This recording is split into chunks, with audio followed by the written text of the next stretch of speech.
Si llegado el momento de tener que abandonar el mundo alguien me preguntara por los seres humanos diría que me despido perplejo por lo que me ha parecido una extraña forma de vida.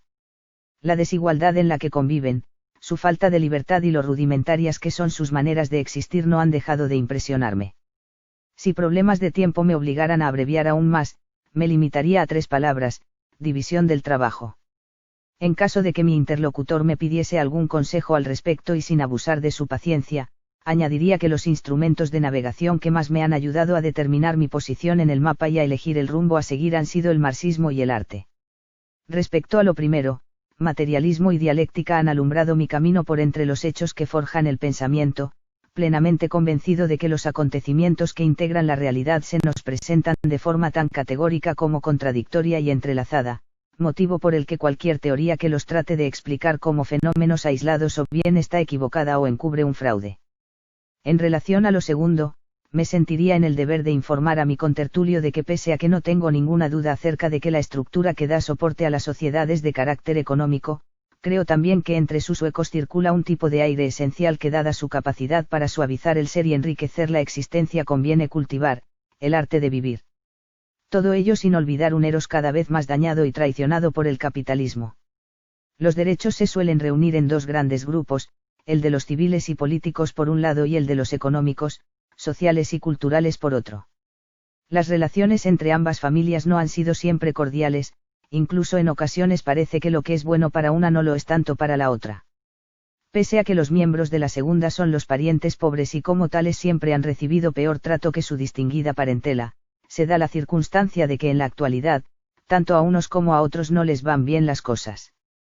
Todo ataque contra cualquier derecho suele ir acompañado de desmesuradas campañas que celebran el elevado nivel que han alcanzado, es decir, que tratan de hacernos creer todo lo contrario a lo que en realidad está ocurriendo. En este sentido, la actualidad no solo no es una excepción, sino una de sus expresiones más depuradas gracias al enorme poder que la industria de la conciencia ha llegado a adquirir. Lo que pueda decir acerca de la caída en desgracia de los llamados por unos derechos de segunda generación y por otros derechos positivos, trataré de hacerlo en el capítulo dedicado al siglo XX, pero ahora me quiero referir brevemente a uno de los más ilustres miembros de la familia más pudiente, la libertad de expresión o lo que se vende como tal. Los derechos y libertades no solo se pueden abolir a través de su poco elegante derogación expresa por vía legislativa, sino también banalizando su contenido, o si se prefiere, mediante su idiotización. Una sociedad en la que prevalece el trabajo abstracto sobre el concreto y el valor de cambio frente al valor de uso, o lo que es lo mismo, una sociedad basada en la producción de mercancías, no puede hacer de los derechos otra cosa que un objeto para el comercio. El más vendido es uno de los más vulnerados, el que se anuncia con el nombre de libertad de expresión, fácil de lastimar, pero muy útil en tiempos en los que no hay nada racional que decir. Interrumpir la mudez, condición necesaria para escuchar la misa en si menor de bajo para leer a Marcel Proust, requiere que lo que vayamos a contar sea algo, cuando menos, tan valioso como seguir callados. La música no solo está hecha de sonidos, sino también de silencios. Para Hegel, la filosofía y el arte captan en ideas el mundo material de cada época, proyectando la realidad social de forma personal. El disfrute de ciertas cumbres del arte se ha convertido en verdadera insubordinación frente a la industria de la pseudocultura cuyos vertiginosos flujos de imágenes y gestos, pese a su neutral apariencia, son portadores de una agresiva ideología que invade tanto los espacios públicos como los privados. Es lo que Gunther Anders llamó analfabetismo postliterario o iconomanía que nos dispersa y aleja de la comprensión contextualizada. Todo clásico despierta tan encendidas pasiones como abundancia de ideas aporta al conocimiento general. Este debe ser el motivo por el que ciertas interpretaciones del marxismo, pese a compartir padre fundador, suelen dar origen a escuelas rivales cuyo parentesco con la fuente invocada más parece obra de la locura que del genio. Problema distinto es el de quienes las suscriben o rechazan sin ni tan siquiera haber tenido tiempo de leerlas. La falta de conocimiento directo frustra toda crítica razonable, ya se trate de la obra de Marx o de la de cualquier otro autor, pero es en el caso del de Treveris donde mejor prospera la nigromancia. No nos engañemos, la comprensión cabal de El Capital no es tarea fácil. Que Das Kapital no se lee tan cómodamente como el Manifiesto Comunista es una vieja dificultad con la que se encontraron quienes trataron de trasladar al movimiento obrero una teoría elaborada fuera del mismo e incluso ciertos intelectuales que, por unas razones o por otras, se propusieron conocer su auténtico significado, entre ellos Plejánov, Kautsky, Bukharin e incluso el propio yerno de Marx, Paul Lafargue.